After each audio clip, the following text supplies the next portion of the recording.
Hey guys, welcome back to another Divinium demo. Today we are showing off these Starfall Sabers. They are a pair and they are beautiful. We have, as you see, twist activation. The hilts themselves were done by Starfall Sabers. They feature a beautiful etch and quite charming construction. I love how they match up without being identical.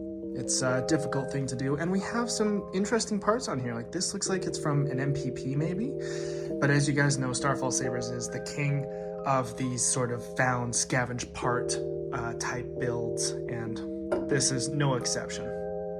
This one as well has a beautiful etch along the grip, twist activation, beautiful emitter up here. I think this is MHS, and these are Beskar etched to fit the build. The bottom end is my own design. It's, you know, all hand machined. We've got these beautiful side rails of pixels, and we have a battery level indicator, I believe, down here, which turns into a volume level indicator.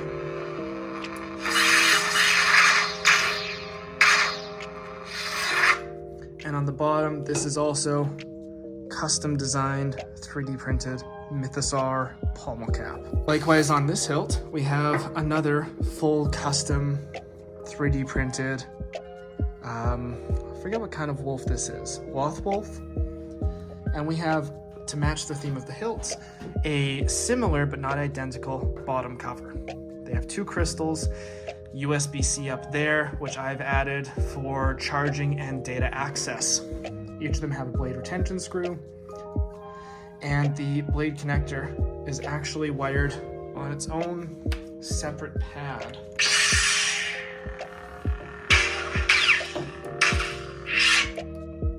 That might be the Mandalorian way. I won't leave you. Hello, Master. You know what? That might be the Mandalorian way. Same system here. There's your blade retention screw. Very straightforward. They're a beautiful pair of sabers with a detailed config setup and a lot of customization, and I can't wait for these to get into the client's hands. It's really fun to take an existing hilt and add this level of customization to it. That's all for this video. Thanks for watching, and may the Force be with you.